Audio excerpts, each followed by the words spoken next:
Yo, what's going on, guys? DJS here, CollectiveKicks.com. Wanted to bring you guys a detailed look and review of these remastered Air Jordan 4s in the Columbia Blue and Midnight Navy colorway, or the Legend Blue colorway, I guess, as they're being dubbed, which is kind of funny because majority of the shoe is actually just Midnight Navy, as you can see.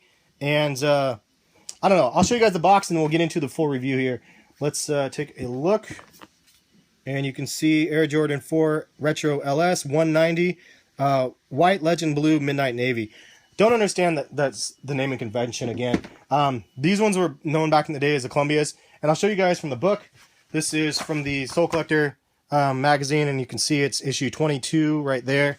For those wondering, and search eBay to find these. That's how I got mine. But you can see these came out in '99. They had a couple different colorways that they brought back: the Breads, Cements, Oreos, and the Columbias. And then in 2000 they did the white chrome. But basically, these I have to say, Jordan Brand did a phenomenal job on this retro with respect to the build. It's definitely on par for what these were back in the day, and I think that is one thing that's forgotten as we look at this whole bigger picture of the remastered series, and that definitely takes the cake for the conversation because people want to know, is it worth the extra price point, and is the quality better? And so I'll try to cover those questions. Price point's $190. Do I think it's worth paying $190 for this sneaker? Yes and no. Yes, if you want the sneaker and you have access to be able to buy it at retail when they dropped, and you like the sneaker. If you like the sneaker and you want to pay $190 for the sneaker, then I say yes. If you expecting to buy this for $190 and sell it for $400, I absolutely say no. It's not going to be one of those sneakers. I think that, well, maybe not initially, maybe like in 10 years or something like that. Is the remastered series quality better? That's the bigger question. And I have to say, tough to say, really. It's yes, the materials are better. I think that as we go through the year, we'll see a better increase. This is a tough one for the first pair of sneakers to show us because of the tumbled leather. I think the real test is going to be a white regular leather pair, not tumbled, and I'll show you a comparison in just a second. But overall, the leather quality is better. It's an upgrade, a small upgrade. It's not like Ronnie Fieg leather quality on one of his releases, but it's an upgrade from what we've seen in the past. The build quality is an issue, and MJO23Dan did a video on this as well. Check out the description for a link to his channel, and shout out to him because he's one of those older dudes like myself, but he has a lot of knowledge on the original kind of production stuff since he has a lot of the OG sort of stuff from the late 90s, early 2000 era. He has a ton of stuff, so he has a lot of knowledge. Definitely worth checking out his channel. But a lot of people said this on Twitter as well. I tweeted out yesterday saying, how's the quality on these? People said, the leather quality is better, the build quality is horrible. And I have to say that it's always going to be like that when we have a pair of sneakers like such that people want to have them, and they try to make them for the masses. Anytime you have a mass-produced item, you're going to have a certain amount of them that are going to be flawed, and the glue's not going to be done well. They're not going to be crafted perfectly. I've said this in the past, it's like McDonald's versus a mom and pop's burger place. The mom and pop's burger place, being something like Ronnie Fieg, can make unparalleled quality burger, like a really dope burger. Like these are McDonald's, where it's like mass produced and made to be the same every single pair. That doesn't discount the quality issues that you see. And this is a brand new pair. You can see the paint issue right here. This isn't even a paint. It's actually extra glue that's layered on over top right here. There's the paint strokes on the midsole. That's off. I mean, it looks like kind of like somebody tried to fix these with a custom almost. There's a little bit of paint on the collar right there. There's a little bit of flaw underneath the Jumpman right there. So there's little hits of issues here and there on the sneaker, and this is just on one of them. I haven't looked at the other one up close. But I think there's a certain amount of that is forgivable. I know that people are diehard consumers and they're like, it's $190, I demand better quality, but I have to play both sides of the fence. I understand that too, and I want something that's the best quality, especially if you're paying $190 for a sneaker. You're also paying for hype though. You're paying $190 because other people are going to look at those sneakers and go, those are the Jordan 4 Legend Blues or whatever. I know what those are. And so people pay for the name. They pay for that Jordan brand legacy, in some sense. And that hasn't died off yet. And that, I don't think that's going to die off for quite a while unless something crazy drastic happens. But overall, I have to say the leather quality is nice. 190 is a lot to spend. These ones are 115 from 2006, and you can see the tumbled leather quality on here. Less pronounced in the front area right here as something like this, as you can see. So the tumbled leather definitely is more pronounced on the Columbias, which I think is kind of a nice touch. And you can see this, these have leather straps. This is like one of the first runs with the leather straps as well right here. One other thing to note, this doesn't have any mesh because that's the way it was in the OG pairs.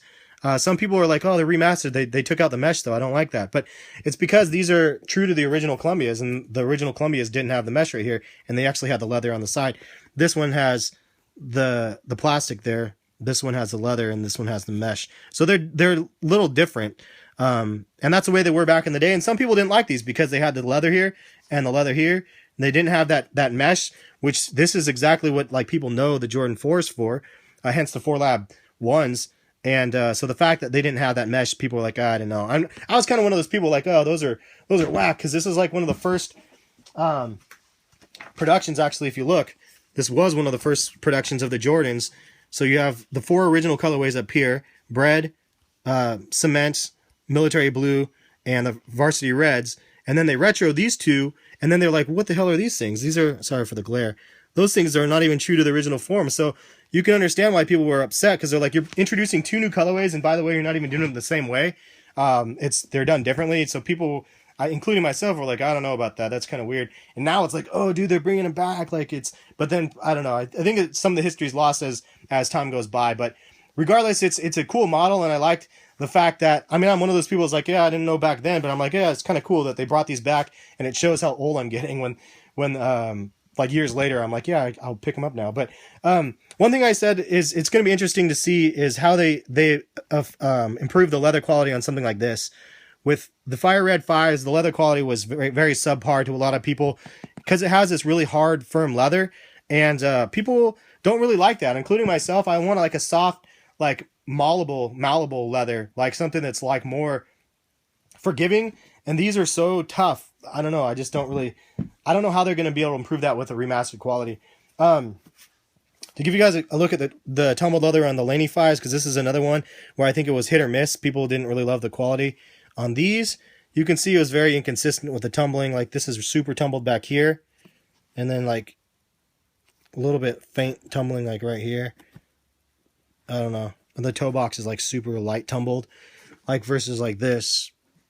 So, I mean, the tumbling process, whatever they do, they definitely did a better job on the Columbia Blues than they did on the previous models. Overall, I think that the remastering concept is a great thing, and it shows that Jordan Brand is being receptive to the consumer to some extent, because we wanted a better product. Like, we are being delivered a better product. People will argue that statement, but in all actuality, it is a better product for a premium price of $190. $190 is a tough price point, and it's going to cut out the reseller middleman a little bit. The resale on these are not going to be like super crazy, I don't think. But the fact that they can cut into the reseller market is kind of nice, because it gives you a more of an opportunity to be able to get them at a regular price. I don't know. All in all, I have to say I'm content with the fact that they're bringing a better quality. Do I think they needed to? Probably not, just because people will pay no matter what for the retros. People will pay them, especially if they have some sort of a story attached to it and whatnot. But then at the end of the day, I like the fact that Jordan Brand is bringing something a little bit more premium quality. I think we'll see it even more so on the Oreos. People will say the Oreos will be way better quality than these. But I think that that's typically the case with black tumbled leather versus white tumbled leather in general.